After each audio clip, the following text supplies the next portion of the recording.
General Nerdery. We are here today to mourn the passing of our brother Milton. Strong, courageous fighter who died defending the people of Corto Maltese. Not to mention, oh God, what is it? Let's see if I can do this. Javelin, Rick Flag, TDK, Mongal, Captain Boomerang, Blackguard.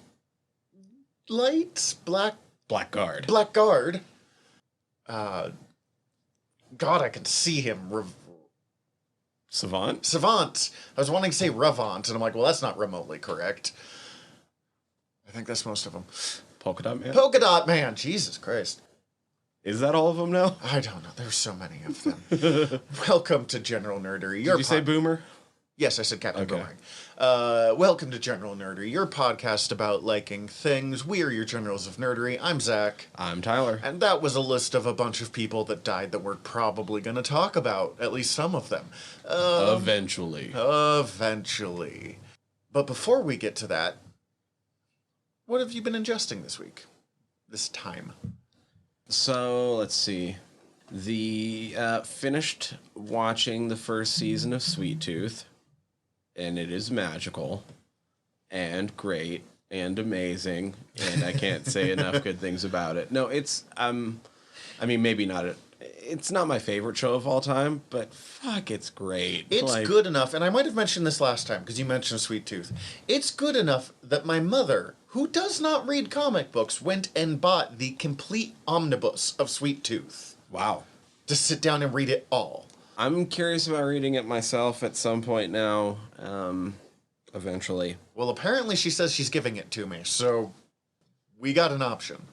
Yeah, I don't know. I just, go watch it. That's what I'm going to say. It's sweet and still, dark at times and crazy. Practical effects are out of this world. Anyway, finished Sweet Tooth. They dropped the latest DLC for Valhalla, and, it's pretty good. It didn't grab me as much as the last one, because, the green, pretty fields and flowing hills and stuff of Ireland is a lot nicer than, war-torn Francia, just burned villages and... Yeah, I could see that being a bit of a downer. And it's the story is a lot more political and just trying to make sure that all of this doesn't end up in England and not really caring what even is happening here in France. And it's weird. Anyway, I'm digging it, and I'm going to keep playing the game. But the big highlight is that Hades went live for Xbox players. You've been telling me about this one. I know that computers had it for a while, and Switch has had it for a while. I want to say yes, but... But for Xbox, and I think PlayStation as well, it just released Friday, and holy shit, it's so good. It, all of the praise that, any good review you've heard about it is, on the money. It, 10 minutes in, I was like, oh, so Supergiant Games just knocked it out of the fucking park again. I played one of their other games. I think they have, 4 or 5 decently, size released games. Mm-hmm. Maybe more earlier in their history. I have no idea. But I only played Bastion, loved Bastion.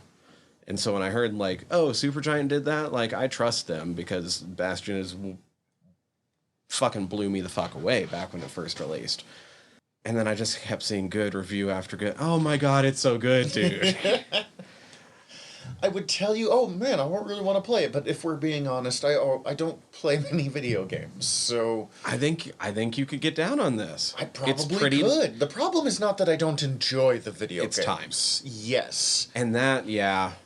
As long as you're good at making sure I'm telling yourself I'm not going to do one more, I'm only going to do one more run and that's it, mm-hmm. Then it's not too much of a time investment.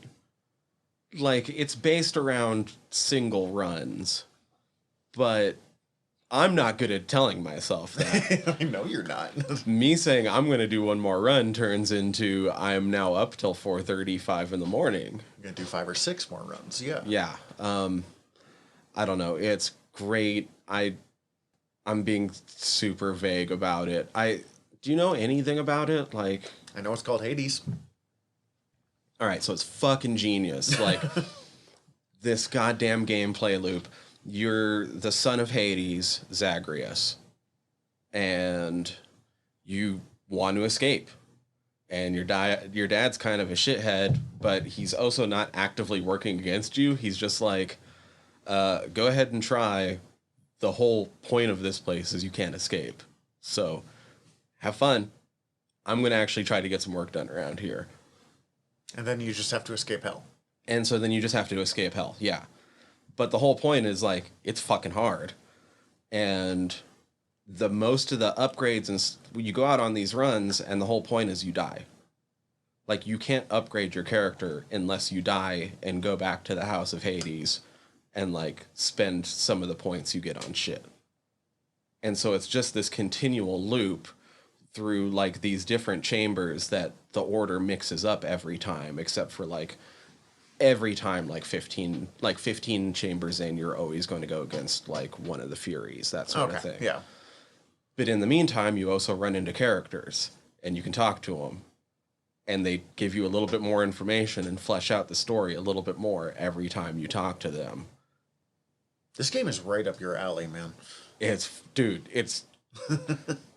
I don't know if I'm not it's going to be like, no, it everyone, sounds it's super fucking cool. great. It's a great game because it doesn't, like, there's no tutorial really. Oh. It's really simple.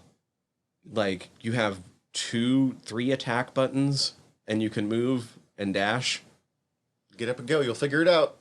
And the whole point is you die. Like, you have to die to go spend your shit anyway. So it doesn't matter if you go and accidentally get killed just trying to figure out your fucking buttons, because then you just get better. That is clever. I can also see how that would be a time suck of like just one more round. Yeah, just one more round.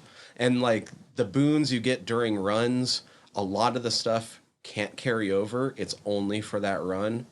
But there's certain things that you can pick up to bring back to the House of Hades that you can upgrade, but it's very minor compared to the other shit that changes up every single time you go out.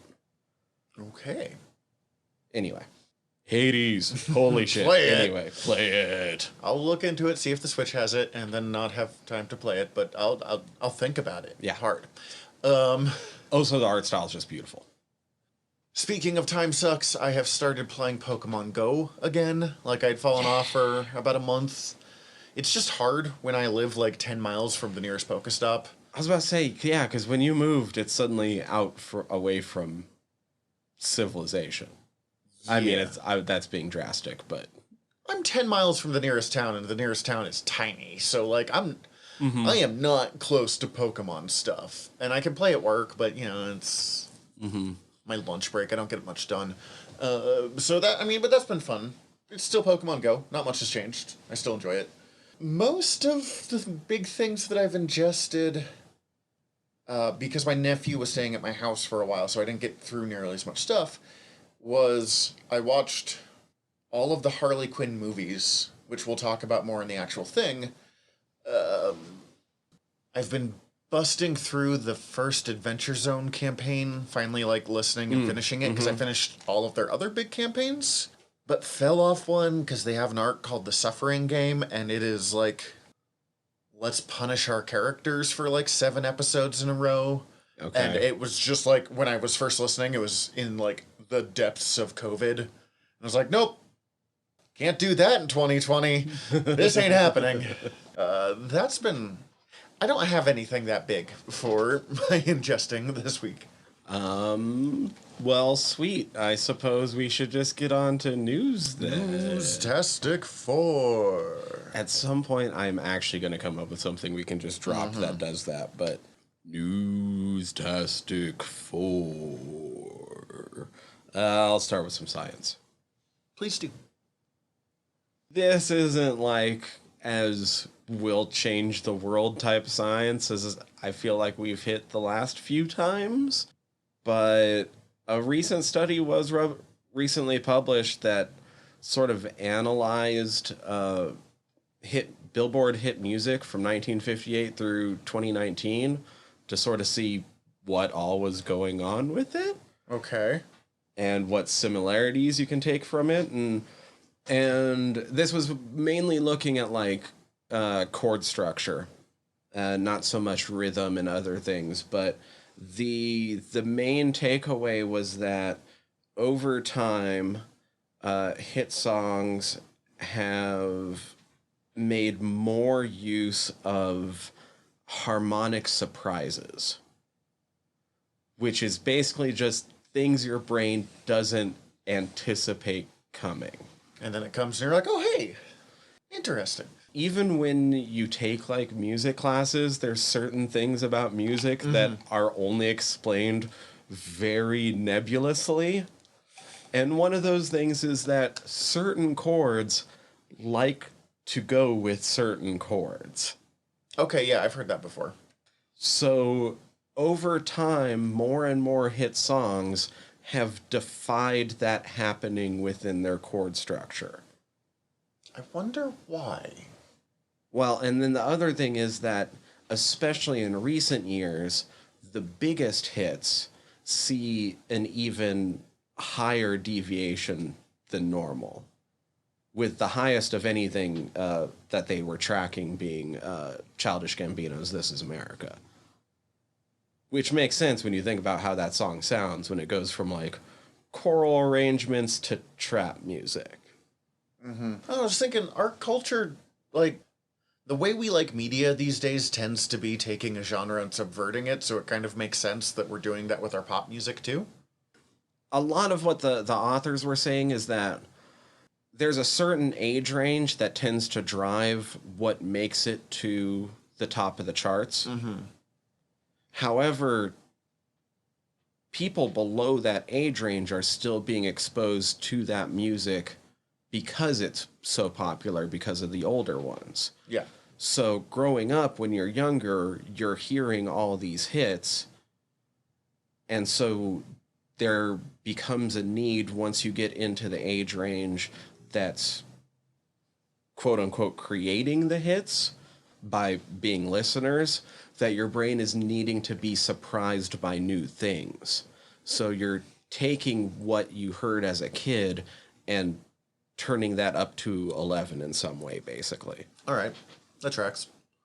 Although the people in this study were also like pointing out by the end, like, there's other ways you can do this, and this doesn't tell the whole story, and like rhythm and percussion and all that plays a big part in it. And I don't know. It's just kind of neat. I always love the end of a science article where it's really a scientist being like, please do not think this exists in a vacuum. You need to consider why, like, every science article has it, and it's the scientist being like, please don't simplify our shit. Well, and I thought it was even interesting that those guys brought it up, because the article does, like, bring up the fact that, like, these guys just got this paper studied, and based off of this finding, they're immediately, like, trying to create basically a new app going through an algorithm that can analyze a song structure that you write and show not what to do, but where it gets quote unquote boring, and you might be able to change things to have a higher chance of being more marketable. I don't know how I feel about that. It's kind of brilliant and it's kind of terrifying at the same time. Right. Yeah. But I found it weird that they're like, look, this isn't the whole story, but also we're going to try to sell you something. But also, Mama needs to make a car payment. I don't know. I mean, it's neat though. Yeah. Like I love seeing different like music studies and stuff, and especially with what becomes popular over like the wider part of the population. And like how that all tracks, because there's all sorts of weird trends, and like you can almost mathematically create a like chart-topping pop song, but no one hardly ever actually does. And so there's that missing something there. You know what I mean? Mm-hmm. Anyway, science. Science! Let's see. Let's go with Oh, we had some stuff enter and exit production. Oh, right. The Marvels has officially entered production, which is the Captain Marvel sequel. Samuel L. Jackson's released images from it. This is where Miss Marvel's coming into the world. Cool. There's not much to those ones, but they're happening. They're noteworthy. I didn't realize this was far enough along, this far along. Jesus fucking Christ, they've been talking about it for a little bit, but the reboot of the Trauma franchise Toxic Avenger, starring Peter Dinklage as Toxie, it seems like, facing against Kevin Bacon as the bad guy, has finished production? I feel like you told me once that this movie was, like, being talked about, but I didn't even know it was in, like, proper pre-production.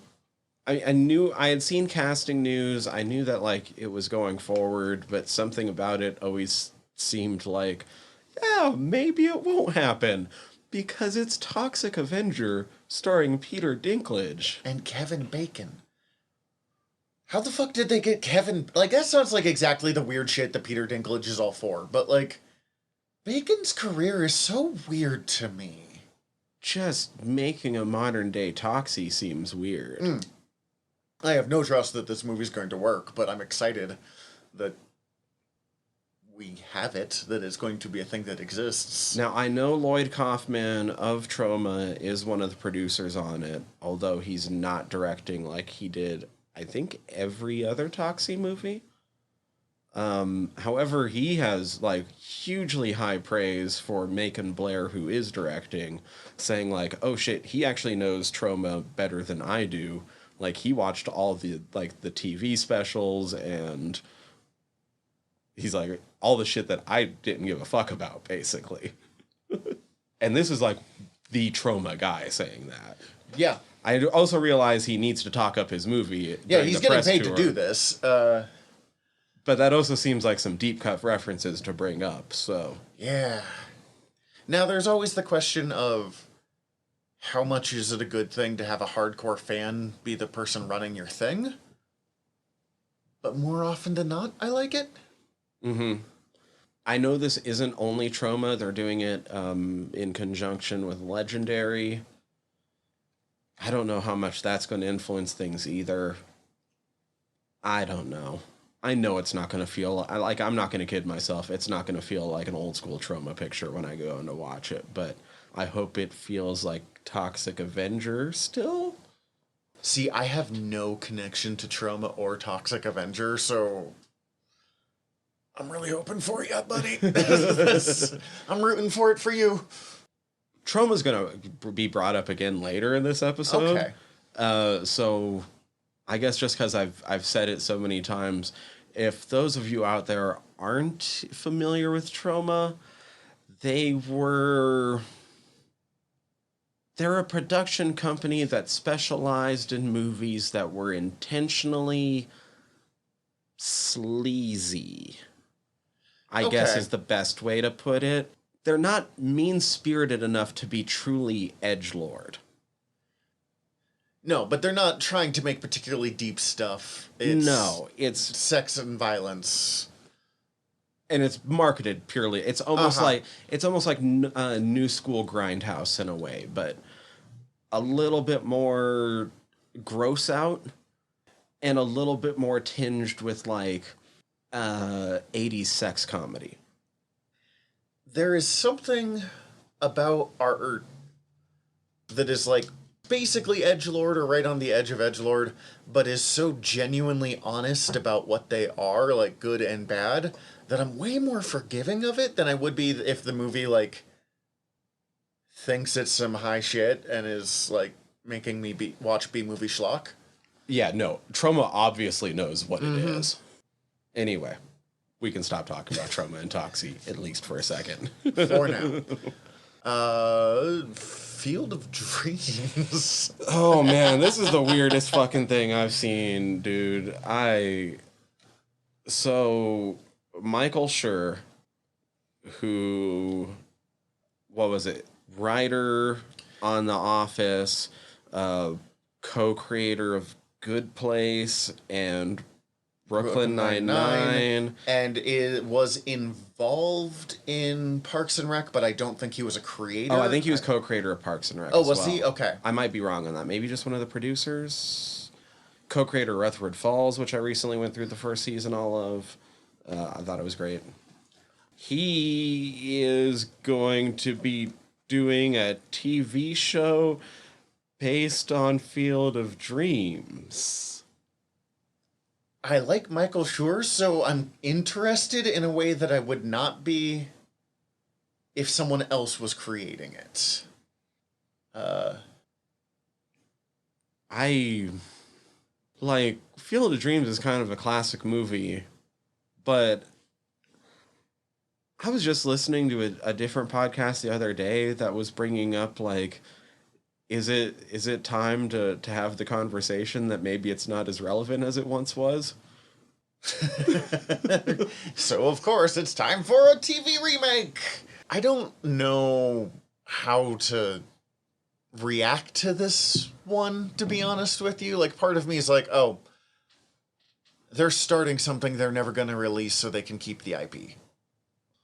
I don't know if they need to with this, though. Yeah, I don't. I think Michael Schur might have pitched him an idea, and somebody was like, sure, buddy. After Parks and Rec, you can do pretty much whatever you want for the rest of your career. Let alone The Good Place and Brooklyn Nine-Nine. And he can do heartfelt. Mm-hmm. All of those shows have great, wonderful, heartfelt moments. On that note, Brooklyn Nine-Nine has the most impossible of tasks for its final season, and I do not envy him that job. How do you do a cop show, a propaganda show, that's a comedy that talks about real-world issues in the time of the world we're in? So, you know what? Maybe he needs something kind of saccharine to relax after that. And he's like, I fucking like Field of Dreams. Yeah, I mean, I'll give it a shot. Just because it's Michael Schur. If it wasn't, nope. I don't know if there's... I'm trying to think if there's any other creators that I would care that was in the hands of. I don't know if there are. Who's the guy that made, like... Dead Like Me and... Hannibal. And Hannibal. And Pushing Daisies was the one I was trying to think of. Brian Fuller. I'm not saying he should do it. I'm saying if Brian Fuller announced he was doing it, I'd be confused enough to watch. Yo, if Brian Fuller... Okay. I just needed to find someone to I would watch Brian Fuller's Field of Dreams just because I would be on the edge of my seat waiting to see what he did with baseball ghosts. I mean, he's all about fucking ghosts, so it kind of works. I would be all about seeing what he did with baseball ghosts. Holy shit. However, I would be in that for like the what the fuck is he going to do to my brain factor, and not the actual like this might actually be a good story factor. Yeah, I'm sorry. I don't give a fuck about Field of Dreams. Yeah, see, I'm saying that a lot today. I don't mean to be a downer. I kind of don't give a fuck about baseball, and yet that movie, I do give a fuck about that movie. It's a well-made movie. There's, like, I have nothing against it. I know I've seen it a couple times. I know fucking if you build it, they will come. Mm-hmm. But, Anyway, yeah. There we go. There's that. And for our last piece of news, we have... a lot of weird stuff in comics. Yeah, a lot of big comic shakeups. The two quick ones, it sounds like Mark Waid will be writing for DC Comics again.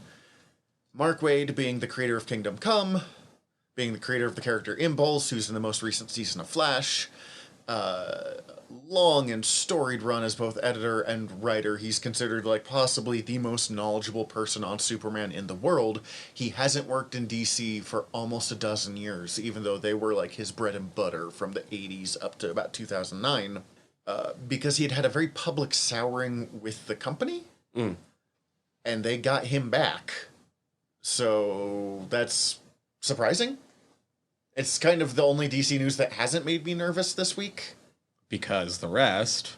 Brian Michael Bendis is officially releasing all of his creator-owned stuff through Dark Horse, which is big because we reported on when Brian Bendis went DC exclusive. Like, that was a huge steal by DC, and then Upper Level shredded the company and released him from his exclusive contract. He's still doing work for them, but that deal obviously did not work out how anyone thought it was going to. And it's also a pretty big get for Dark Horse, who I admittedly thought were fucked after they lost the Star Wars IP. Right. I did not. Because that's huge. I did not think they were going to survive that. Because Star Wars and Hellboy were paying for all of their other weird creator-owned shit that I love them for making. And apparently they've survived, so hell yeah, but this will help definitely kind of shore up the defenses. Well, Star Wars and Conan! I was about to say, Star Wars and Hellboy were paying for everything. They lost Star Wars and Hellboy finished. Uh-huh. I mean, they're still just doing anything that guy, what's his name? Fucking, Mignola. Yeah, Mike Mignola thinks of. Well, yeah, because BPRD, is that still ongoing? I don't know, but Dark Horse almost always has something somehow connected. A lot of times he basically executive produces a comic book. It's like, I put my name on it, give me money, and make sure it sells 1 million copies. 100,000. No comic sells 1 million copies anymore. And then Substack has decided to launch a comics line, basically. That's not even accurate. I'll explain what the deal is in a moment, but it's kind of... Substack is putting themselves in comic books, and they are making fucking power plays. Yeah. I had already known Scott Snyder was starting to teach through there, which was a major steal, but then James Tynion, who is basically Batman God right now, is leaving very publicly. And he was offered a contract to basically run Batman however he wanted for the next 3 years. As much as anyone can run a comic line however they want in the big two companies. Well, and over on our other show, Noob Island, like I've brought up, Tynion was basically given the job of like, here, we have this new continuity going in DC. You get to explain how magic works. Yeah. In the entire universe. He was really being set up to be the next golden boy of DC. Like, it was Scott Snyder before him, it was Jeff Johns before that. Mm-hmm. They always have their star writer. He was clearly going to be that guy. And he left to go publish his own comics over on Substack. And you know what? I'm probably going to subscribe to his Substack. It looks fucking sweet. He's got big name creators working with him. And he's openly talking about getting a much less cruel way to enter comic books for new people than a lot of the ways that comics are currently these days, because it is a fucking cutthroat culture surrounding the comics industry. And then the day after Tynion announces, it's announced that Jonathan Hickman, who has been running the X-Men line just willy-nilly. Again, not anything Hickman says goes, but like he outranks... But pretty much. He outranks everyone but like the executives and probably most of the like editors even. Mm-hmm. He's like, I don't want to. Try and stop me. And he's taking... Who was it? It was... Look, as I've been starting to go through that X stuff and reading those affiliated comics, like... They're all very clearly associated with Hickman's comics. Like, his voice is felt well, and he's bringing Tinny Howard, who has been, like, his right-hand woman for those books. She writes Excalibur and did the X of Swords crossover, which was a huge, like, 25-part crossover. And he's taking Al Ewing, who is pretty much Marvel's space guru right now. Now, none of them have announced that they're not going to work for other companies. Right. I didn't know about the Ewing, I don't think. But those three creating a world together, I'm like, God damn it, I'm going to have to spend so much money on fucking Substack. Mm-hmm. I have very mixed opinions about everything that's happening. Oh, and fucking Nick Spencer, who's writing Amazing Spider-Man, left to do this as well, or is leaving. So, like, Substack went in hard, and I have very mixed opinions about all this. On one hand...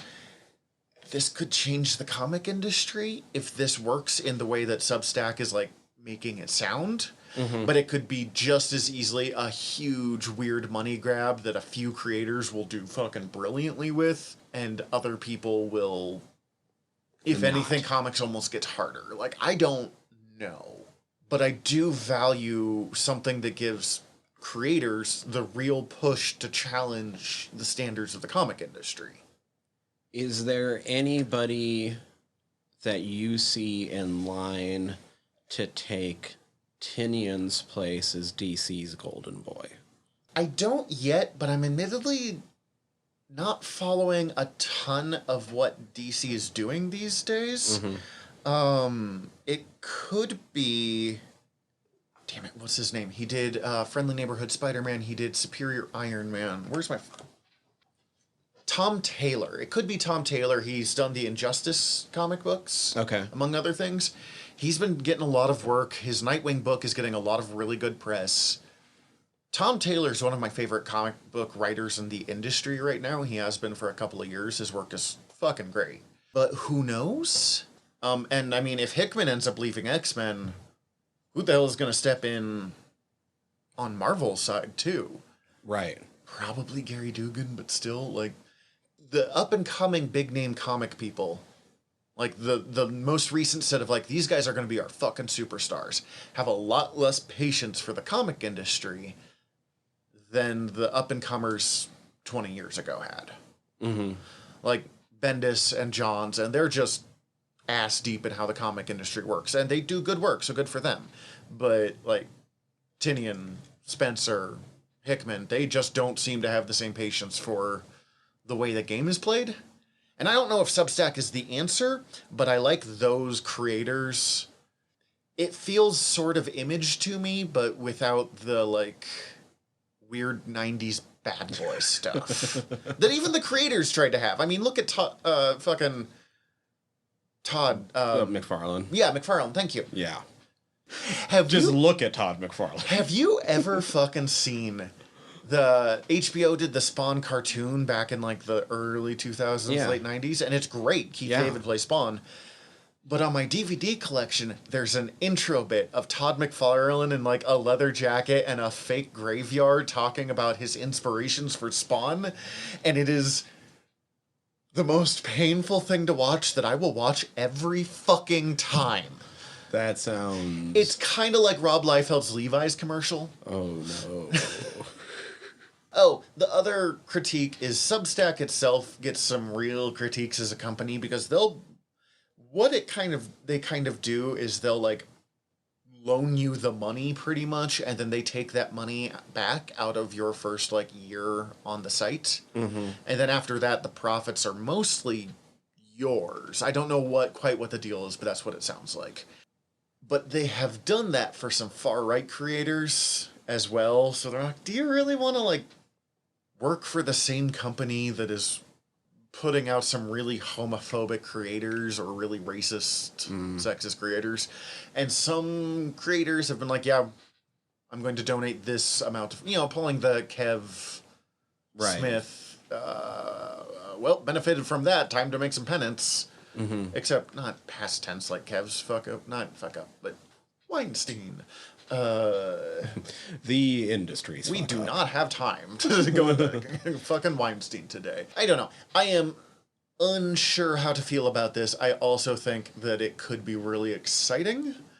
And if nothing else, Tynion and Michael Avon Oeming, who does like the Powers artwork and has done a bunch of stuff with Bendis, are doing a comic where they're just covering real-life UFO reports. Oh. Like, as accurately as possible, and that sounds so fascinating that I'm interesting. Gonna give in, and I'm gonna give them my money. Oh, yeah.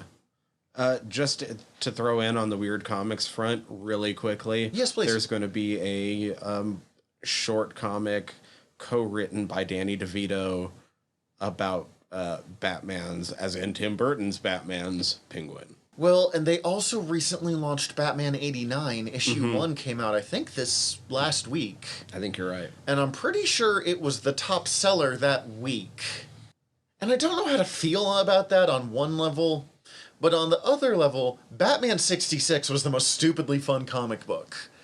And they've got Joe Quinones, who I love. I speak his praises in one of our Noob Island episodes because he did that Black Canary Zatanna Oh, yeah. crossover book. He's such a good artist that I'm super in. I'm glad it's for all the people that really love those movies, but I don't, but I do have a curiosity about this. I feel like I did at one point in my life, and the shine has worn off. The nostalgia wasn't there as much for me, but it also wasn't my first Batman, as I've said in the past. Like, I did hit 66 first, so, because I sleep terribly. Early college was the period that I was like, yeah, man, those movies are where it's at. Because they have that kind of, like, 80s grittiness that we don't get anymore, but it's still the 80s, so there's, like, the Prince dance number. Yeah. Good for everyone else. I might read them at some point. Probably not. I'm not going to go out of my way to read them. I'm not going to pretend that if I see that in the comic store when I'm just there on a whim, that there's not a good chance I'll pick it up. Is that it for news? That's it for the news. We had like 80 small things that we just kind of roughly crammed into 4 topics there. It works. It was all weirdly, like, nothing was super huge this week, except for maybe the comic stuff.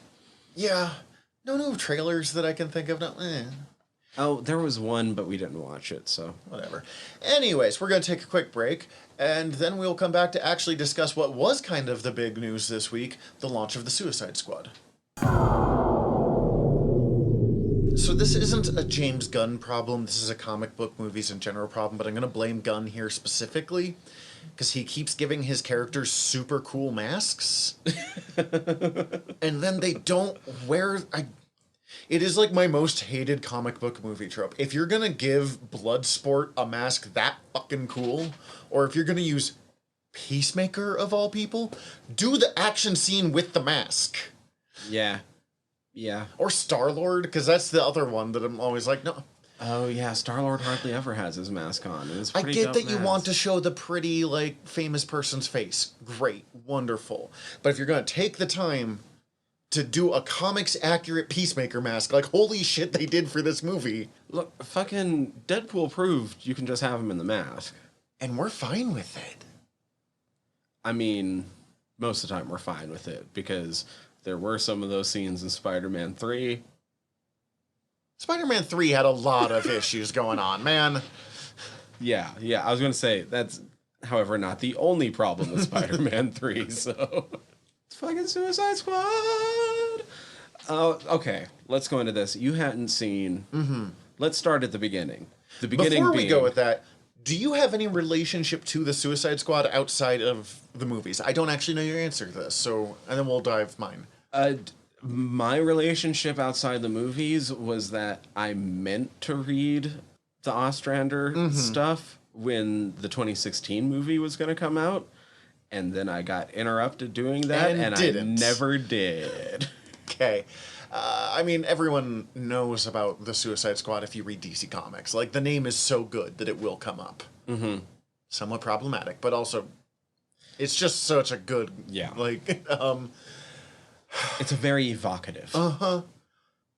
And I'm a huge John Ostrander fan. Like, he is on my list of, like, top 10 most reliable comic book creators. He will make good work.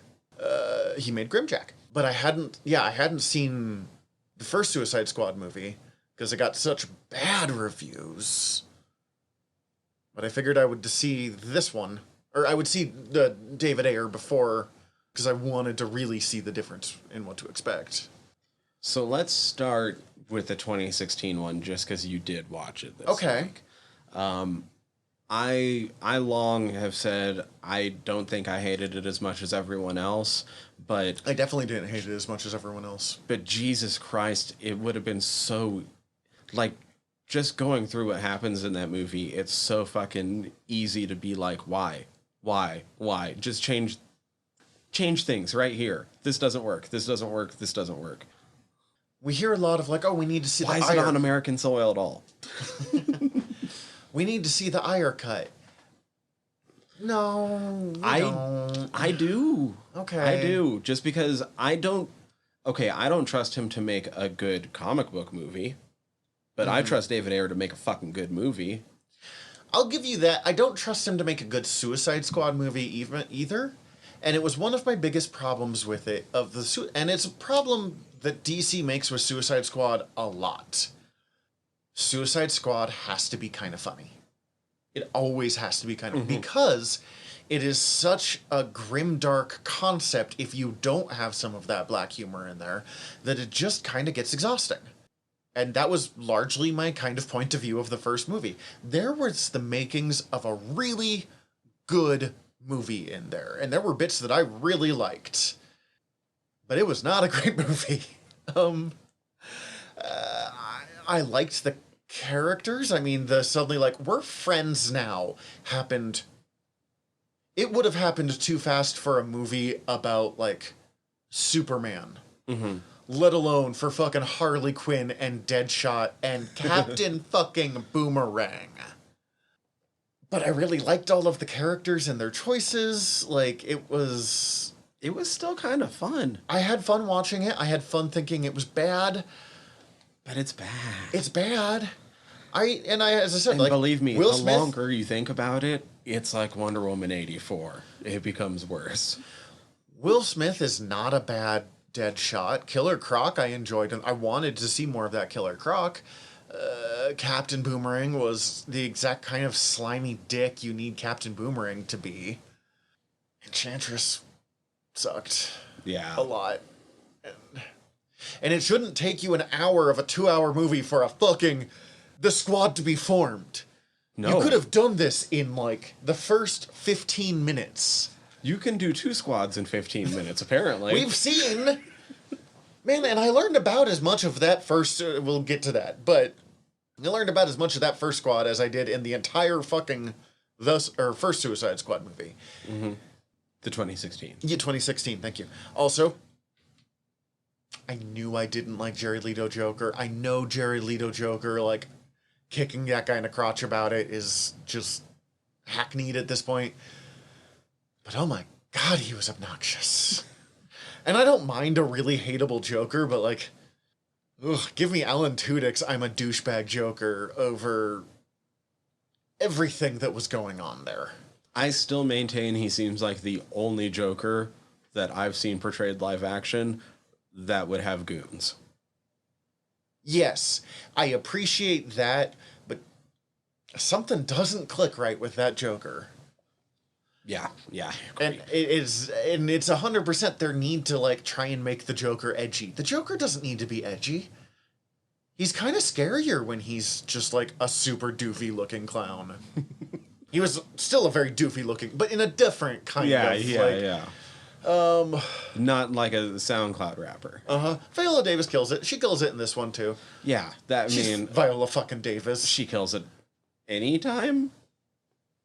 Is that fair to say? I'll have critiques of her portrayal of Waller, but it's not critiques of her portrayal of Waller, but Gunn's portrayal of Waller. Kind of. But then, okay, watch that, then watched Birds of Prey again, mostly because I just...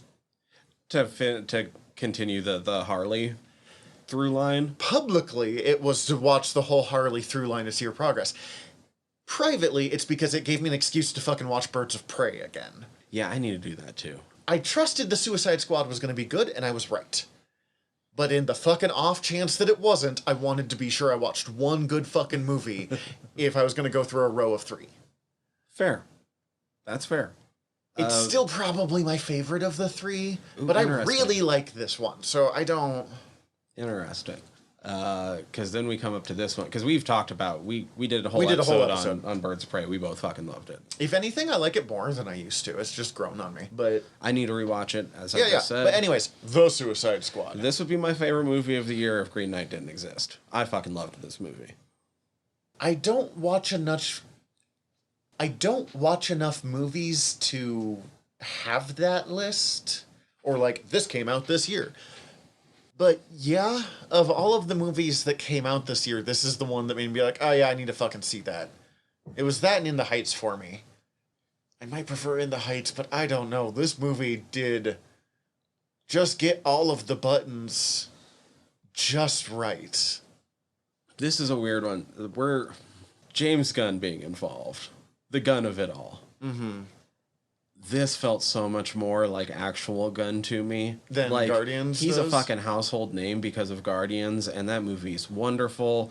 I honestly believe the first Guardians movie would end up being cemented as thoroughly as Star Wars if it wasn't so reliant on our own pop culture also existing. If it It built, is the next Star Wars. if it built its own universe without ours existing, if that makes sense, it would be its own Star Wars. It's fucking fantastic. I enjoyed this more than the first Guardians because I went to see a James Gunn movie and this felt like a James Gunn movie. I definitely did not. I think I like Guardians. I'm not gonna say significantly better, but like noticeably better. But also Guardians just ticks every one of my boxes, and this ticks like 90% of my boxes.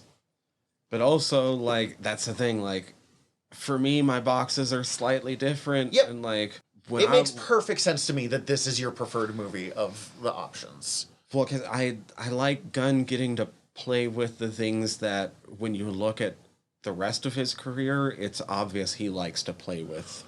I don't know if I trust anyone else to do a Suicide Squad movie other than Gunn right now. And this is where I get to bring them up again. Like, the fact that James Gunn started writing for Trauma shows through in this movie. I mean, just from what little I know of Trauma, just from the pictures I have seen of Trauma videos, Because that makes perfect sense. he was writer on Tromeo and Juliet. Jesus fucking Christ, Trauma. Oh my god. But then he was also like writer on like the 2002 Scooby-Doo. He was director of that too, wasn't he? I don't think he directed on Okay. that. But he wrote the Scott Snyder reboot of Dawn of the Dead. He wrote Belko Experiment, which I don't know how that happened. I have too much respect for him.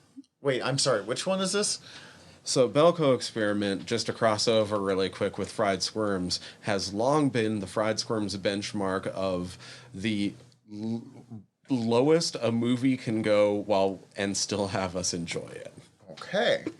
But like, there's elements of Gunn in there, and he likes violence and gore and over the topness, and Suicide Squad, I think, was the perfect vehicle Perfect choice for him. for the comedy and the violence. Well, and blending so seamlessly with a comic book movie, it's either him or Taika for my favorite comic book movie creator, and I might have to give it to him just because he's done more of them than Taika. Although his first one with Elliot Page was not good. Oh, right. Supers or something like that. Super. Oh, I still haven't watched that with Elliot and Rainn Wilson. I don't think I finished it. It It was kind of kick-ass before there was kick-ass. right. I was about to say I've had some friends recommend it to me. I just haven't gotten around to it yet. But I was thinking about this. There is no one that really does comics more accurately while still being so willing to take such broad strokes with the character's personality. It's like Star-Lord's a perfect example. Star-Lord in the movies has everything that old Star-Lord had while also making him kind of a smart aleck bum, as opposed to Flash Gordon space hero. And it works so well that Star-Lord was kind of permanently changed. Or Groot has been so permanently changed into this really like innocent, sweet creature. And not the space monster from Planet X. Space Monarch. He was a fucking Oh, that's king. right. I should have known that. I've actually read that. It's amazing. It is peak Atlas Comics. And he did this here again. Like, this is a seamless comic book movie. It had no fair. It had no. God, he went so hard. Why is it better in the first 10 minutes than the than entire the fucking entire first one was. 2016? But those are the most pure comic book adaptations I've ever seen. No character was played particularly close to how they were actually portrayed in the comics. Right. And I don't care with Gunn. So that's the interesting thing about him as a creator to me. I've always kind of liked the idea of Ratcatcher. I never thought I'd give a shit about Ratcatcher. Gunn can twist characters in a way that still feel accurate. It's true to the character while letting him do whatever the fuck he wants, and it is the most admirable skill as a creator. I'm so fucking jealous of his ability to do it. Yeah, Ratcatcher 2. Ratcatcher 2 was great. Apparently, she was supposed to die in the first draft, and he's like, I can't do it.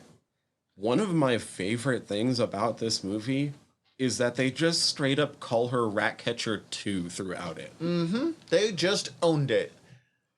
Like, yeah, her dad was Ratcatcher. Taika, for some reason. We were so curious, because they hadn't announced who Taika was going to be. Even when they finally announced the rest of the cast, half of whom ended up dying in 10 minutes. The entire first trailer died.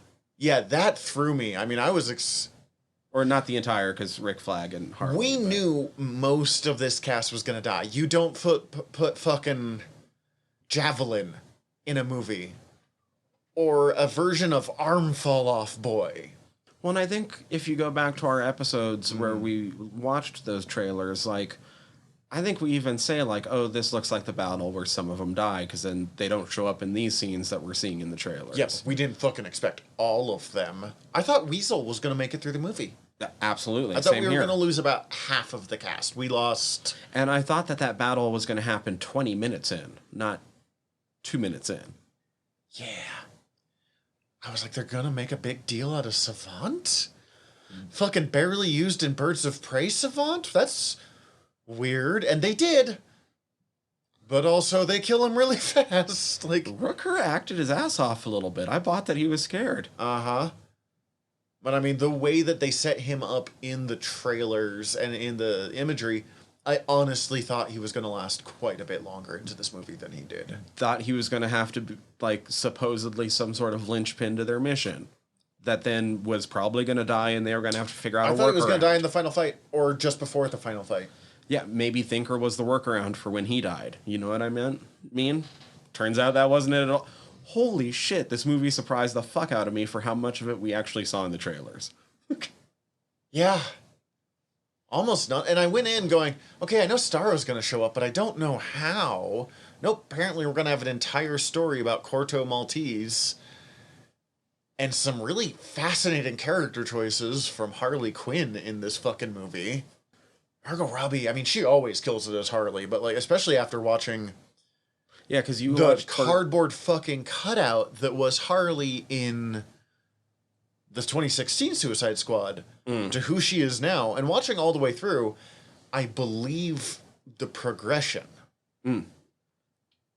But, like, god damn. I was going to say, yeah, what was that like? Because you got the progression of that character all in, like, okay, one so week. Harley in the first one, and she's still probably the best part of that movie. Yes. But she is sexy in a, like, the male gaze kind of way. She's not a deep character. She is still 100% in the thrall of the Joker. And I'm not used to seeing that anymore. Mm-hmm. I'm kind of used to anymore when we start Harley's story. It's usually just when she's leaving the Joker, just when she's escaping from the abusive relationship. But, like, her being kind of a plastic person kind of fits when in the next movie she has to relearn how to be a person after being dumped by her abusive boyfriend.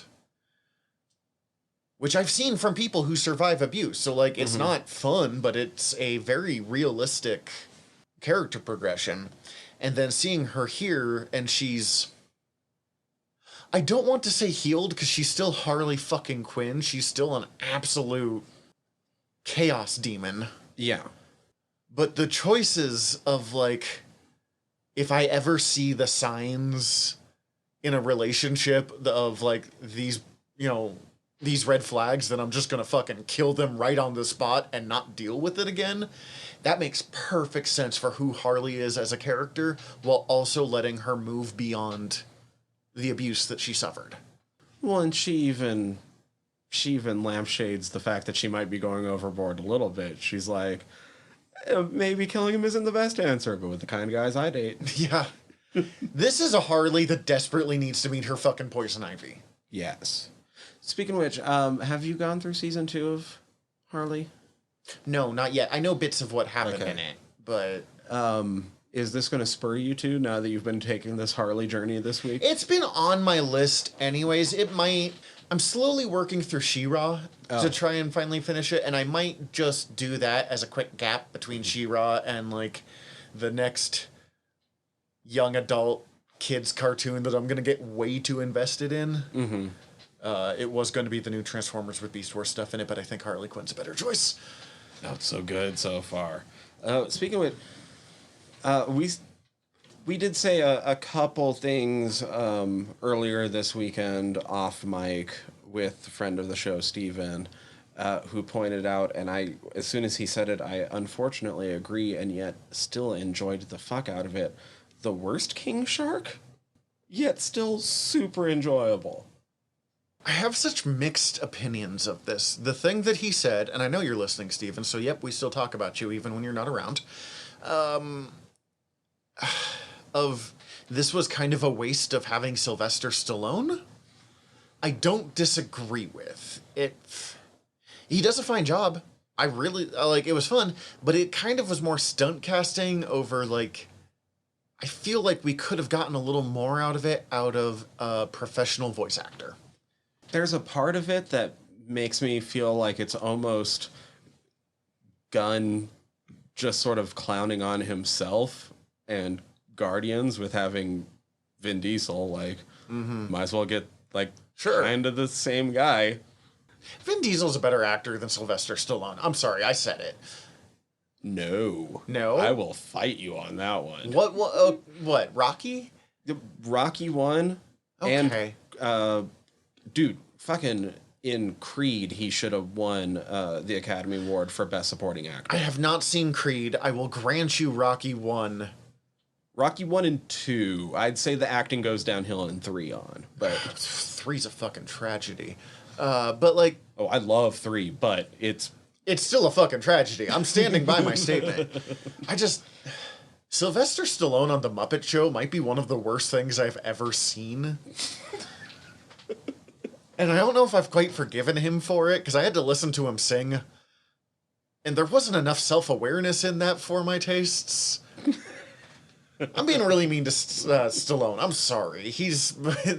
But the entire time I was sitting there like, I really wish that this was the Ron Funches King Shark. Funches is interesting because he's so wildly different than any version of King Shark we've ever seen. But I'll roll with it because Harley having a weird shark nerd is such a good call. Mm-hmm. But I really love Nanaue, who is possibly the descendant of a shark god. Possibly just a shark horribly warped by science. Who gives a... or magic. Who gives a fuck? Who screams King Shark is a shark and eats people. Yes. Is perfect. That is my favorite version. I don't know... I might agree with you, but still, it's King Shark, and them even having Viola Davis say, like, he might be the descendant of a god. That's DC showing so much more willing to play in their, like, no, we're getting field weird. of what makes them good. Yeah. Because oh man, some of their weird really does make them good. Nanaue being a god is fucking great. Possibly. DC works because they're really good at two things and then mixing those two things. Weird, grimdark bullshit and weird 50s, 60s sci-fi goofy bullshit. Creating one strange, beautiful comic book universe. But you have to have both of them or it doesn't work. Batman is great, but you have to have, well... Rainbow Raider, Polka Dot Man. Rainbow Raider's Flash, but still. The fucking Polka Dot Man. Yo. So, okay, we brought up Ratcatcher 2, Polka Dot Man. Both of those are weird Batman ones that work beauty. And also, like, kind of the weird standout stars of this movie. Yeah. We knew, and we'll get to Bloodsport in a minute, but we knew like, he was going to be... He's fucking Idris, yeah. I didn't know. I knew the actor, but I don't even remember his name, who played Polka Dot Man. David Dastmalchian. And I know he's like a good actor, but I don't know much that... Isn't he the weird like Joker minion in Dark Knight? He's the weird Joker minion in Dark Knight. He is... That's the thing I know him best from, so like that's how little I know this guy. In Ant-Man, he's the member of the crew that's not T.I. or what's his name. And that's kind of most of my relationship with David Dastmalchian is just, I know he's in stuff that I liked. I liked him in it. Here is where I might actually start, like, remembering his... He's going to be in Dune. Was he Peter? Yeah. Oh, fuck, yes! Oh my god! Yeah, dude. How great is that? Oh my god! Also, I thought I read somewhere that he acts as his own agent. Well, he was pretty much just a side extra in Dark Knight that Nolan, like, took aside because he liked him and went, we're gonna do some shit with you, just laugh. And he got a career out of that. Oh, he was also in Jay and Bob Reboot. I don't remember where, but I know you're right. He's the cop talking to Darnell Rollins at the very beginning when they bust him for being a fucking grow operation. Okay. I vaguely remember that. Even Jim Lee and I mean, Jim Lee's the publisher of DC Comics, or basically, one of those high-ranking positions. He has to sell shit like this, but going, man, whoever thought we'd get pathos out of Polka Dot Man? Dude. I did not. Yeah. Dude, I thought Polka Dot Man was going to be one of the first off, because he throws polka dots. We had a few signs he was going to make it a surprising amount of time just because we saw him in other shots. Right. But like, I was thinking like halfway through. Uh-huh. Because he throws polka dots. But those polka dots were fucking, like, terrifyingly powerful. Just everything about him was terrifying and powerful and... disgusting. In the final, right before the finals fight, when they have... He's clearly kind of making fun of Avengers by having, like, Bloodsport call the play. Mm-hmm. And basically King Shark gets the Hulk job. But and I won't even spoil the joke in this, but, like, his Polka Dot Man moment is maybe the best moment in the movie. And I never thought I could say that about fucking... For me, it's a toss-up. Okay. I have 3 best moments, and Polka Dot Man has 2 of them. Because that moment that you just mentioned, the other part where he sees his mom everywhere. Yeah. Very good. And then my other favorite moment is the kill-off. We'll definitely talk about that in a sec. Right before we do, this has been such a good, like, 5 years for making us care about weird DC characters that we have no right caring about. Between this and Kite Man and Harley Quinn and fucking King Shark and both of those. Right? And, like, DC admitting that their wheelhouse of, like, strange characters has some potential has been so soul-fulfilling for me. All right, let's talk about... Do you want to do Bloodsport or Peacemaker? Bloodsport's pretty simple through and through. He was clearly written to be Deadshot, and then Will Smith wasn't available, so they like crossed out some names and tweaked a few character things. And I don't care because it's so good. And in like the first 5 of his character moments, or 5 of his character minutes, completely shows up the Deadshot storyline from 2016. Oh yeah. He's even the whole thing is like created around the relationship with his daughter. It was so clearly supposed to be Will Smith's role, and he's like, I can't, man, I'm busy. And they're like, okay, how about Idris? Or clearly meant to be like, oh, you thought that was a story? Yeah, things from that movie worked if you do it right. We're just gonna do it right. That said, I didn't dislike Will Smith's child story I thought they did a decent job with that. It's just that it's so much better in this. Yes. I just, credit where it's due. It is probably the most heartfelt moments of that last movie, but that's also a pretty damning indictment of the first Suicide Squad movie. Diablo stuff could have been so much better. Diablo stuff was the best part of that first movie. Mm-hmm. Bar none. I've always kind of felt that about that Diablo too, and they never give him like the shit he deserves. I never thought I would care about Bloodsport. His name is fucking Bloodsport. He, up until this movie, wore camo pants, a tank top, and a red bandana, like, covering his eyes Zorro style. Who was famous for being a gangbanger who shot Superman with a kryptonite bullet. They took this really weird 90s choice that probably Dan Jurgens made, or Louis Simonson, or John Byrne, one of those, and made him really fucking cool. The moment I realized I wanted to make his helmet out of leather in my, like, other hobbies, it's like, fuck, oh, damn it, I really like this character now. And his weapons are the compact, unfolding, slightly nanotech-ish weapons were so dumb yet so fucking With cool. the weird spinning thing on the front of the gun that exists for no reason other than, like, James Gunn was high and was like, that would look fucking sick. And he was not wrong. No. Cena's Peacemaker was just as good as all the trailers made it look like he was going to be.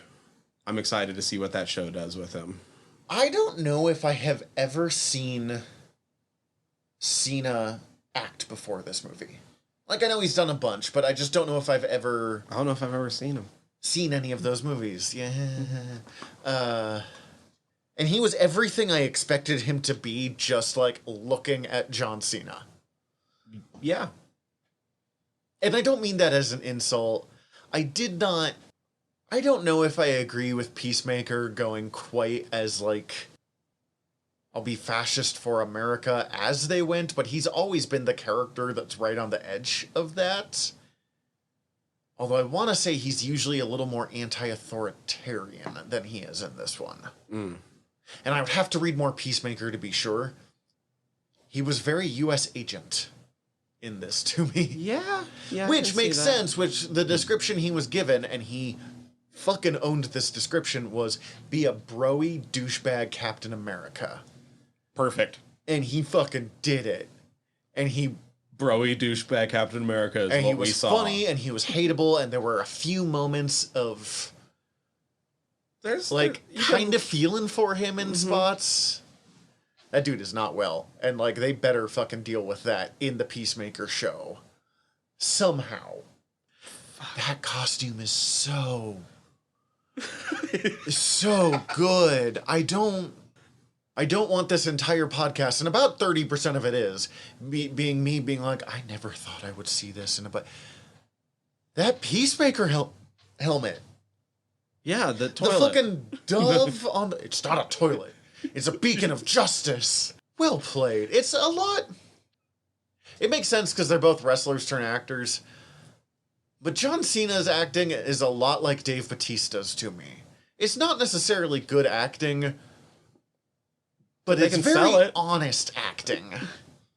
They throw themselves into whatever choice they're making. And you know what? The Rock learned to act by doing that, so there's hope. Mm-hmm. He still sort of does it. Dude, the kill-off.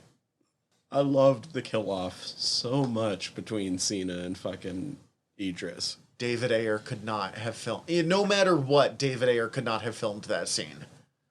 I fucking lost it when they were just kept looking back at each other. Cena just fucking chops up that guy.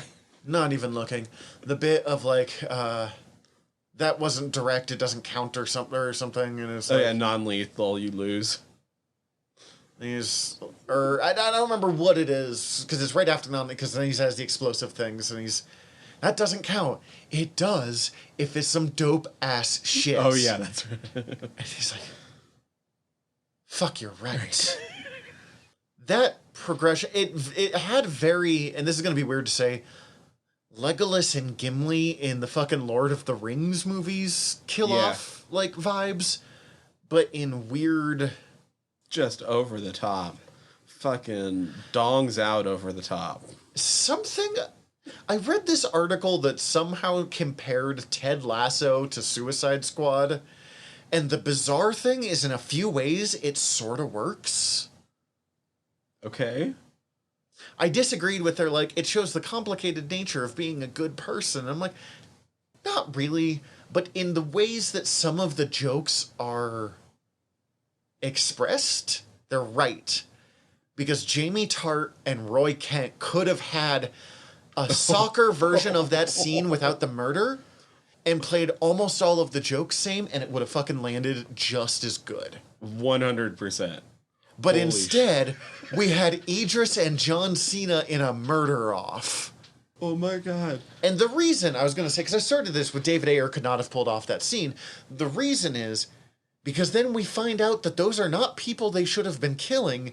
And we went, oh no, as opposed to like, this movie has traumatized me for the next like 3 or 4 days. And those characters are traumatized for life. Yeah.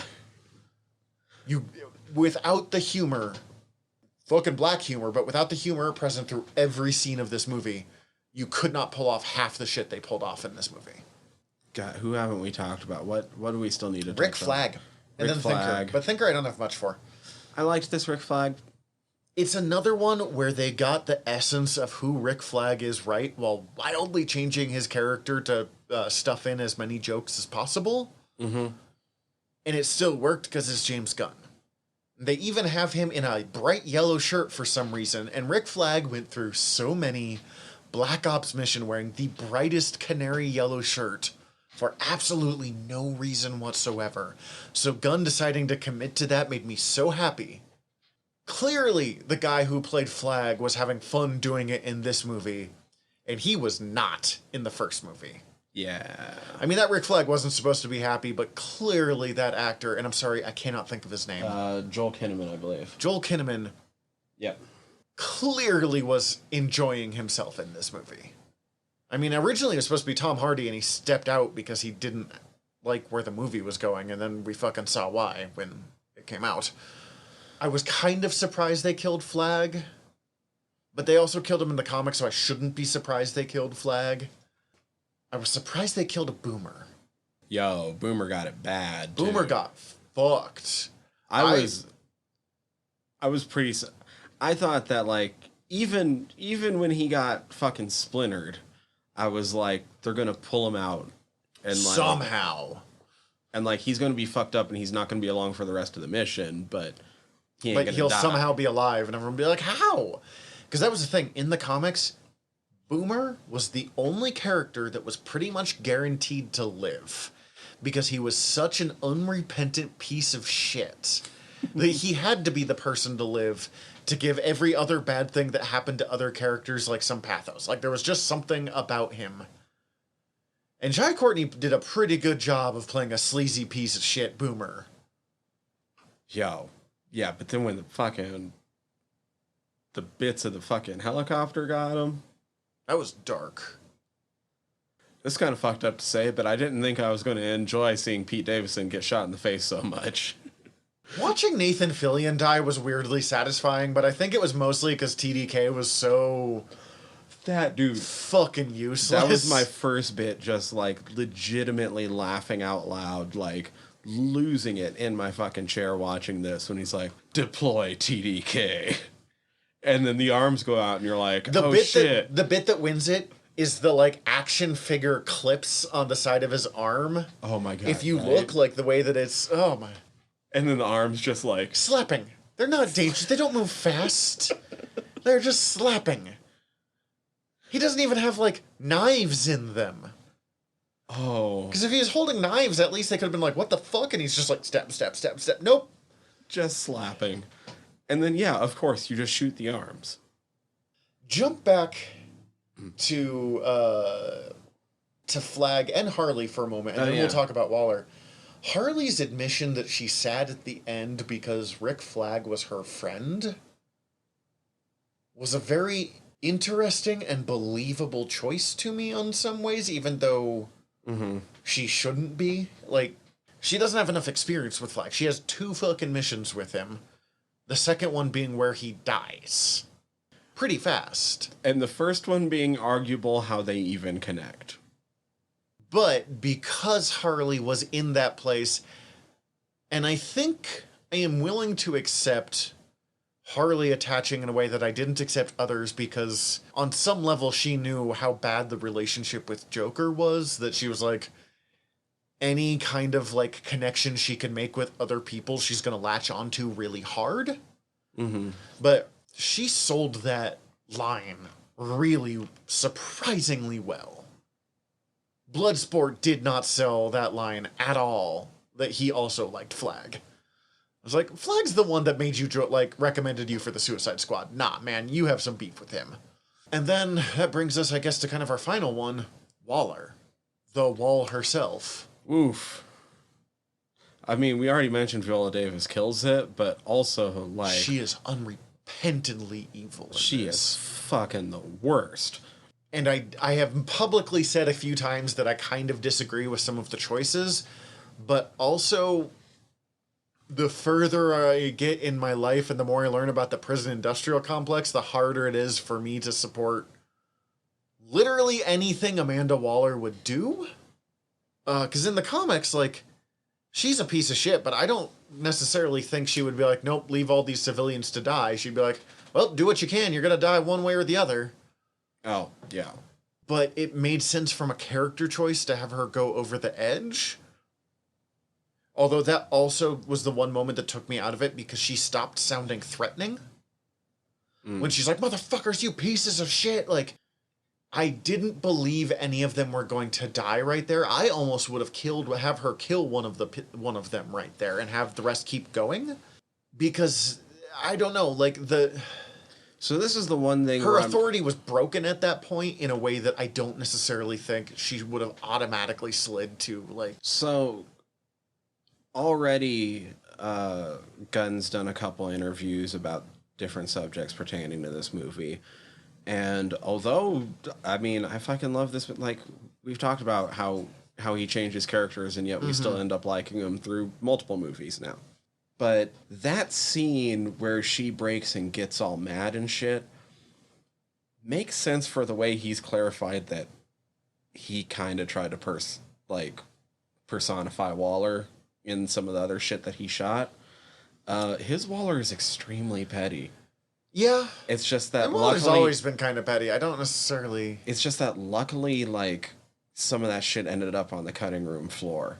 Specifically, a lot of people were asking, like, a lot of people were trying to say it's a fucking plot hole that she would put Rick Flag on the diversion team. Waller wouldn't get rid of Rick Flag. But she did also, in her petty mind, at least this version, kind of owe him for turning on her in the first Suicide Squad movie. Well, Gunn has clarified that there was a scene that was supposed to explain it. Oh, okay. Where... the reason that he ended up on Team 1, that ended up on the cutting room floor, was she was wearing a hideous shirt one day, and he made fun of it. And not only did he make fun of it, but it caught on with her lackeys around the room and made her seem weak. That's too petty for me with Waller. I'm glad that ended up on the cutting room floor. An interesting idea. But that fits with her breaking later, I will admit. I agree. I definitely agree with that. The problem is, I don't know if this sentence is going to make sense. It's Viola Davis killing it. It even lands Amanda Waller somewhat decently. It's not the Wall. Amanda Waller, the Wall, who is... because Waller is not dumb. And some of the choices she made here were kind of dumb. The way that she lost control there and lost any kind of power she had over them. The way that she was like, nope, just let the kaiju, because if there were another superhero already fighting, I could see her being like, nah, get the fuck out of there, we have what we need. But I also definitely see her being like, all right, go die now. Have fun if you survive 10 years off your, like... Mm-hmm. It just felt like a waste of resources, and, like, I don't know... What's that phrase about movies? Every once in a while you have to make someone carry the idiot ball. Yeah. I kind of feel like she got the idiot ball once or twice, and it's not enough to, like, make me really knock this movie, but... I can see that. I also kind of felt like it was a little bit like what the what like the Vader comics do with Vader.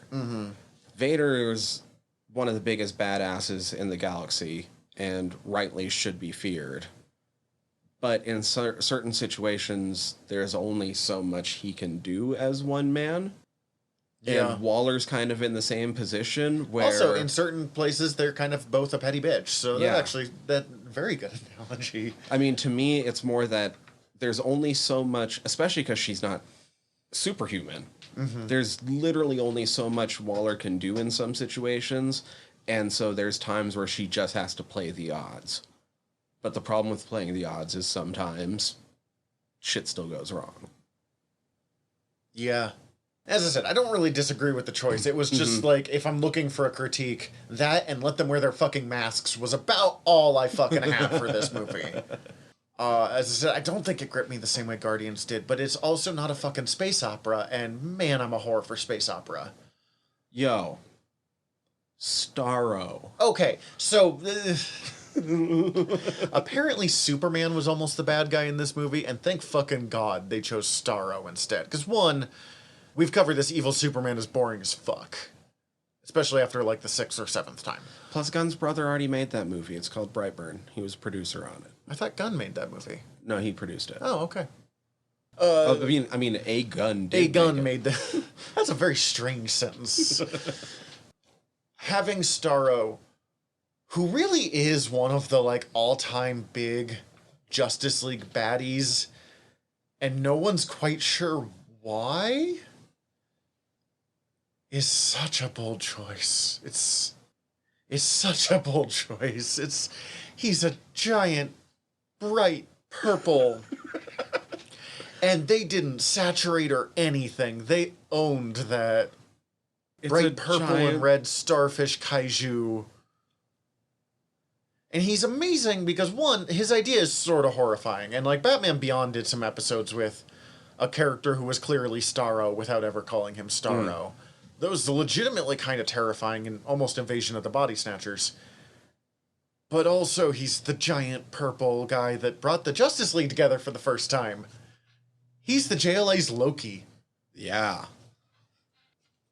And you even... Fucking Gunn manages to even give Starro...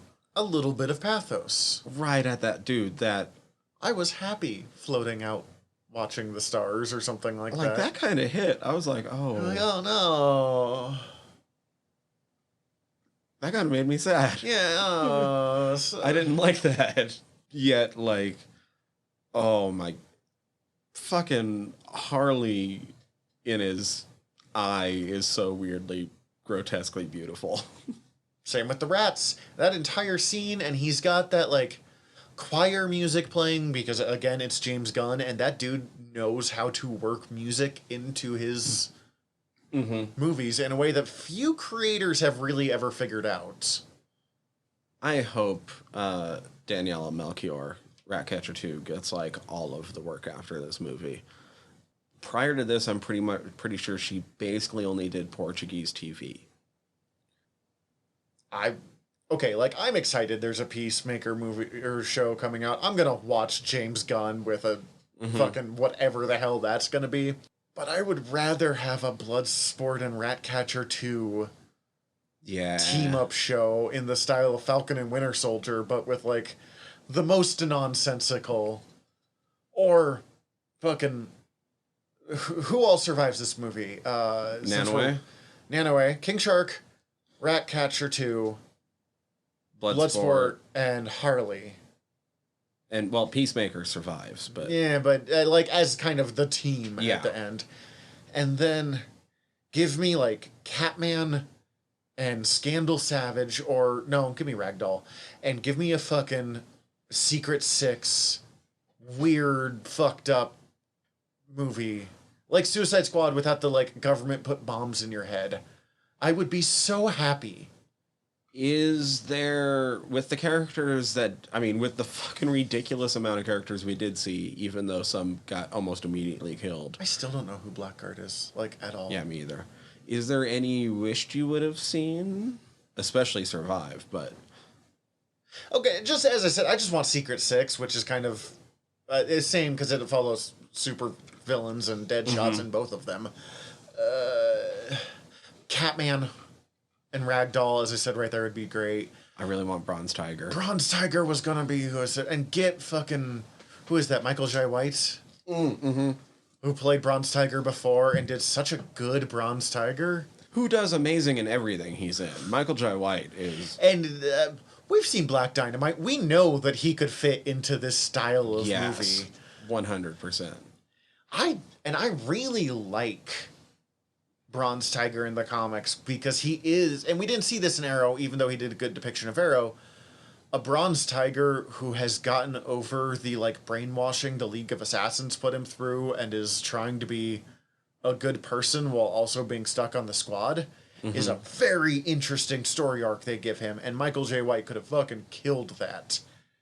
Maybe Vixen as well, because she was a squad member, although that was always... It doesn't even need to be Vixen, but the idea of a superhero who something went wrong, killed someone, whatever, who has to work on the squad. Is a character concept I've always enjoyed because they're forced to live in that gray area. And Peacemaker could have been that, but instead we got US agent while he's off his meds. Yeah. Which is not a bad thing, but it's not... It was still entertaining. It's not the character arc that I kind of wish we could have gotten. That said, I don't know where we would have fit them. Yeah. True. Because the only character I'd say to take out to put that in is maybe Polka Dot Man, and don't touch Polka Dot Man. Holy shit, that was so good. I haven't used the word yet, but I'm a fucking sucker for whimsy in any form, and the whimsy of this weird fucking Troya Grindhouse superhero movie oh my god cannot be denied. And I felt it so much when Ratcatcher 2 didn't want to wake up. She had zero fear of Waller, and God love her for it. Trying to think. Oh, we didn't really mention Thinker too much. We got to see Capaldi. He was Peter Capaldi. Yeah. He basically had 15 sonic screwdrivers sticking out of his head, to the point that I have seen so many memes of people just photoshopping the different sonic screwdrivers over the place of whatever brain thinks he has. I like the Thinker as a character. I like him much more when it's his brain that he's uploaded on the internet that essentially operates as like a living piece of computer software over dude that put spikes in his head to make him smart. Capaldi was not given much to work with. He did fine. He just played Peter Capaldi, though. Yeah. But we needed useless evil scientist. Might as well not make it useless, Thinker. But yeah. Might as well make it Thinker, and might as well hire Capaldi, because why the fuck not when you have the chance to hire Capaldi? And Capaldi did literally everything he could with like the tiny amount of role he was given. Yeah. And not that role needed to be bigger. No, I would not have taken anything out to put more time into the Thinker. No. So, yeah. But there just wasn't a lot there. We did also see very, very briefly Calendar Man. Calendar Man fucking burning somebody is amazing. And that is like the definition of a well done Easter egg. And Kaleidoscope. Was that who was with Calendar Man there? Or no, right after the Calendar Man bit, and it cuts across to them leaving the room, and there's a gal sitting on the table with the multicolored skin. Yeah. I guess I thought that was a version of Rainbow Raider. I forgot Kaleidoscope exists. Like, okay. I am a guy that literally runs a podcast where part of the whole point of the podcast is to try to play Stump the Band with me and comic characters. And some of these I was like, I don't fucking know who that is. Like, yeah, Blackguard. Or from the first movie, I still can't tell you who the fuck Slipknot is. Yo, I don't know who Slipknot is. And, you know, I didn't even catch his name. He was the most generic, useless... It's like, oh, I wonder who's gonna die. That one. They just wanted to do Batman's grapnel shot. Other than that, he could have just been a member of the fucking Expendables. And that's not necessarily a bad thing, but that's not going to sell me on a comic book movie. No. I still don't know. I'm sorry. I just don't know who. I'm going to have to look up who Blackguard is after this episode's recorded because it bothers me. Richard Dick Hertz, Blackguard. I have a comic book with him where he is a reformed supervillain, but He was holy fuck, that's a deep cut. one of the 100 or one of the 1,000? Oh, okay. So he was part of the supervillain. He was one of the 1,000. So the less useful version of the 100. Yes. The 100 was a supervillain mob that existed in Metropolis that largely existed when you had a character that wasn't Superman that you wanted to use in Metropolis. It tended to be either Black Lightning or Booster Gold would Right. deal with the 100. Well, and especially, yeah. And sometimes Superman, but... Well, because Tobias Whale was part of the 100, so that's why Black Lightning would... They're not a bad team, but, like, there's no member of the 100 or the 1,000 that is particularly notable as an individual. No. Yeah, so Blackguard's one of the 1,000. I was not surprised at all that he died. He died about 10 minutes faster than I thought he was going to, but I was like, oh, he's going to go real fast. Oof. I'm amazed the number of, not necessarily big name actors, but like actors who have enough of a career that you recognize the names at least, who he signed up for this movie. Right. Because in another movie, this could have, like, Pete Davidson would be the kind of person that they, like, launch a Marvel career out of. But instead, they fucking blew him up. Oh, I'm going to wind... You saying that makes me... I'm going to wind this back to about 50 minutes ago, and I am going to say that Sly Stallone voicing King Shark almost makes the joke of even having King Shark in there just a little bit better, kind of like having George Clooney voice the dog on South Park. Oh, really, George? People like South Park. More power to you. That was a long time. That was like season 6. Oh, so it's before George Clooney has become the Well, it was... reclusive winemaking millionaire. Yeah, it was that way he is. before he was reclusive winemaking millionaire. It was when he was still like super hot shit in the movies, and like the whole joke was, we're gonna get George Clooney on an episode, and then he just provide all the barks for the dog. Fair enough. The King Shark thing felt a little bit like that. Like, we got What? Sly Stallone. Yeah, And and that's why I felt like it was stunt casting, even though Sly Stallone did a pretty good job. But that was totally him going, I got Judge Dredd to be in 2 of my movies. oh, that's true. That's true. And I'm betting it's Judge Dredd that really first won him over before the others with his movie style. Do you... Looking for... So, Guardians 3, do you think we're going to actually see the original Guardians team put together since we saw them? I don't know. They were so clearly, like, setting up for another movie there that I don't think we're ever going to get, and I think that's a fucking tragedy.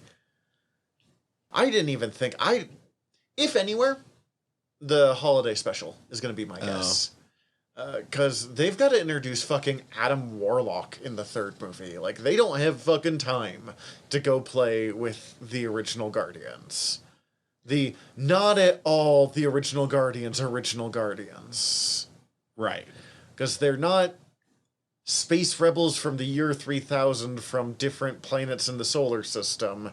They are space pirates, but old. Or Michelle Yeoh in one case. Yeah. I love Michelle Yeoh, though, so bring it on. Is Doug Jones one of them, I too? think so. And fucking Krugar, the future sorcerer supreme snake person. Yeah. Oh my god. Oh, now I want to watch Guardians 2. Yeah. Yeah. Oh, woe is me. I might go home and watch Guardians 2. Oh, no. The other way it's like Ted Lasso is in a lot of ways this movie is everything we needed at this point in history, but in a different place. If we just needed something we could, like, laugh and enjoy the moments of and kind of let off some steam. So, how much do you actually consider this a sequel to the first one? It is definitely a sequel.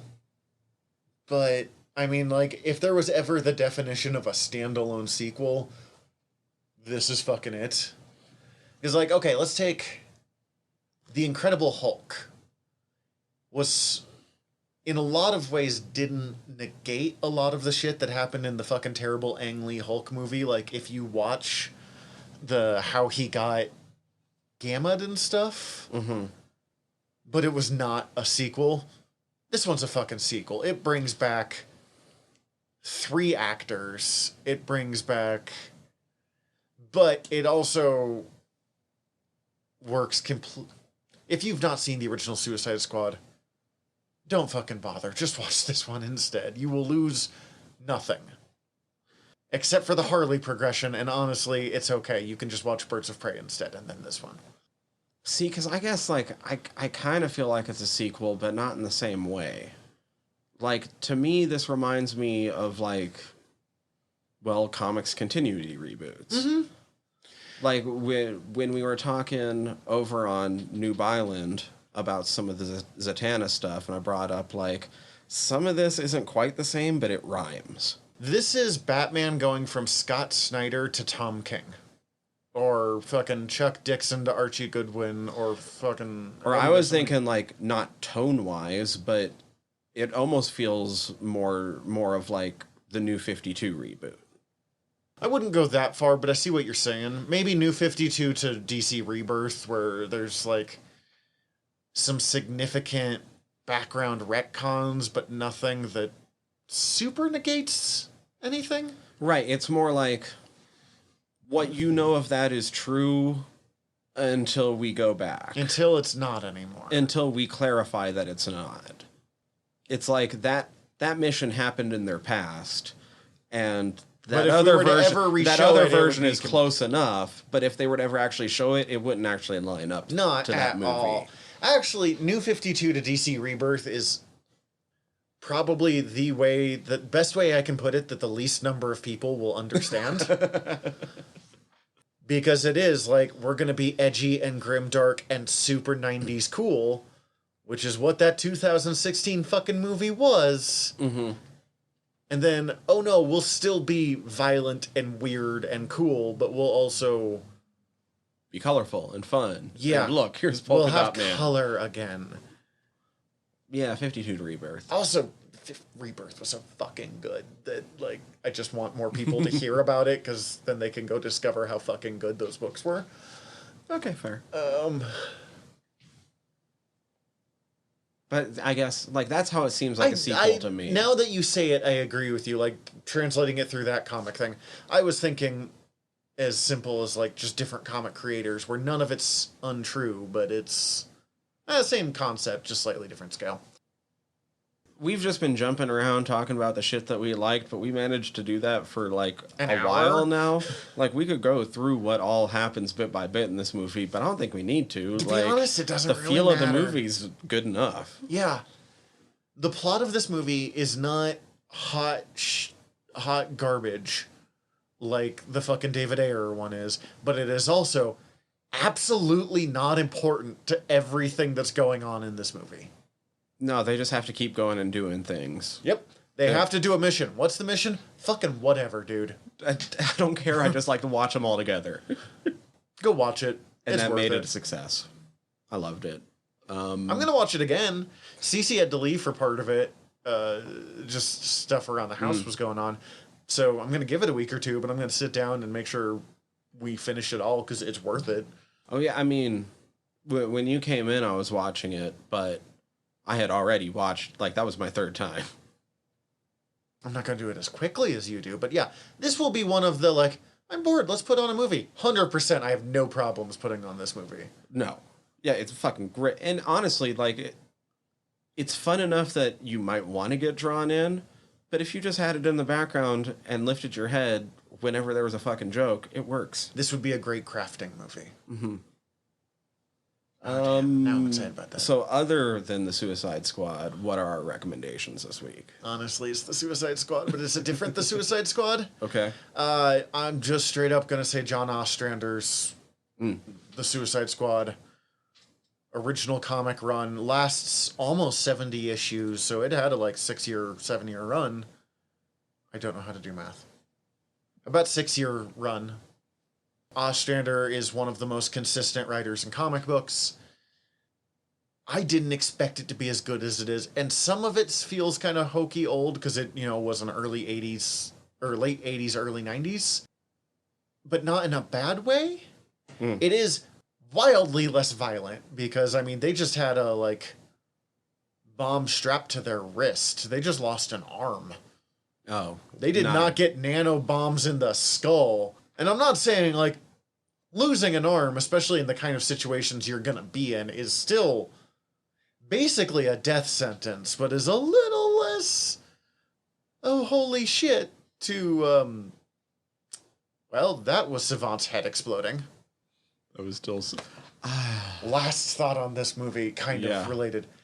A lot of people were messaging Gail Simone expecting her to not like this Savant. She created Savant in Birds of Prey, and she was like, this was amazing. I loved this. So... That's great. Suck it, comic nerds. John Ostrander, Suicide Squad. It's a simple recommendation. It's a solid recommendation. It is just... I've only read about 30 to 40 issues of it.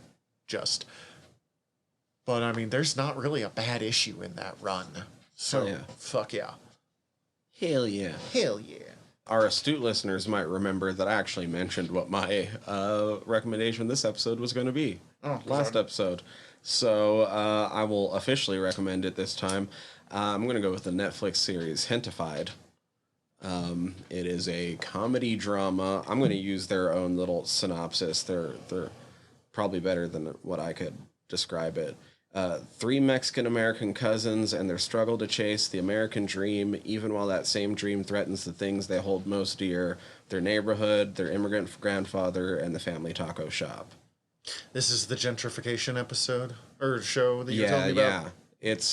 It's a comedy first, though it gets pretty heavy, especially in the back end of the season, and dramedy might be a little bit more accurate, but it's a family dealing. Gentrification sometimes can be sort of hard to explain.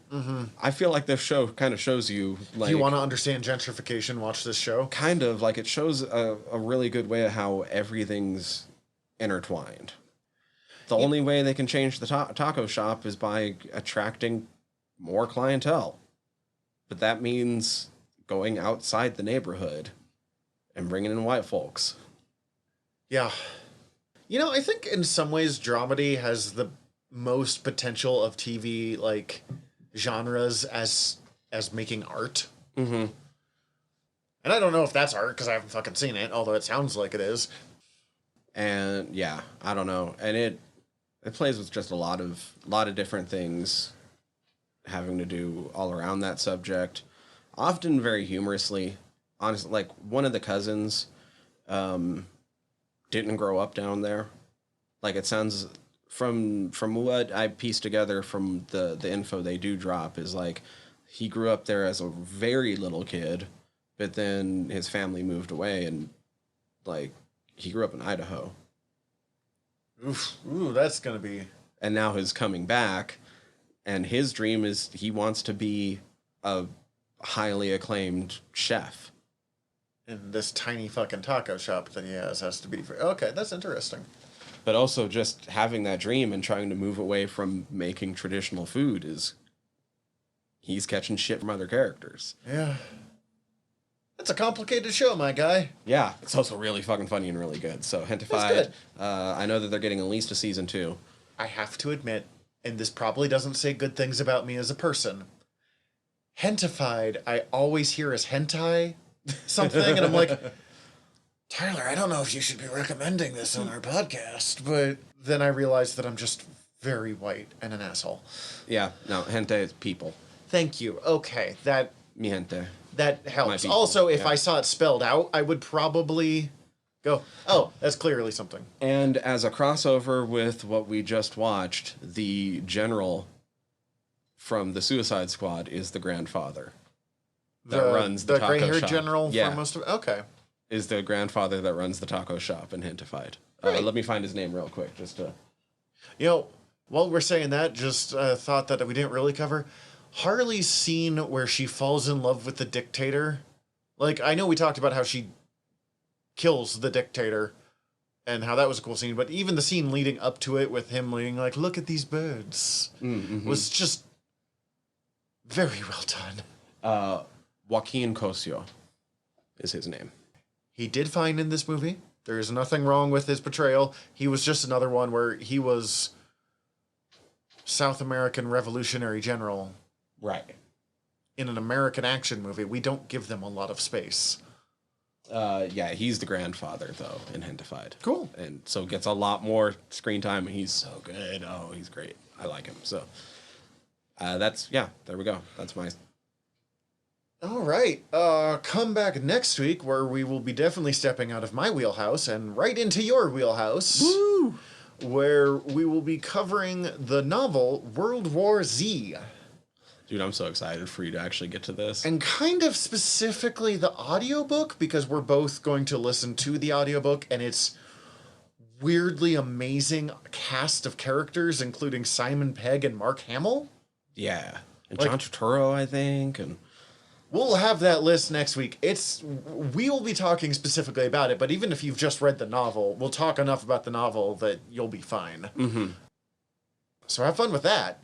Yeah, that should be a good time. I'm excited to see what you think. It's been one of my favorite for a while. Curious. I am more confident about World War Z than I am about 90% of zombie properties. Good. You should be. Because it's head and tails above about 90% of zombie properties. So, yeah, you're about right where you need to be. That's this time, or that's next time. That's also it for this time. Yeah. I'm Tyler. I'm Zach.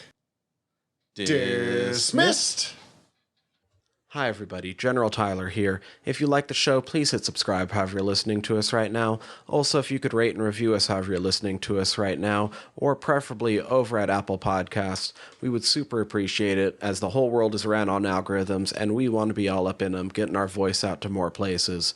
Also, tell your friends. We always appreciate that. If you want to get in contact with us, ask us questions, give us comments, email us generalnerderypod@gmail.com. You can also contact us through our website, www.generalnerdcast.com.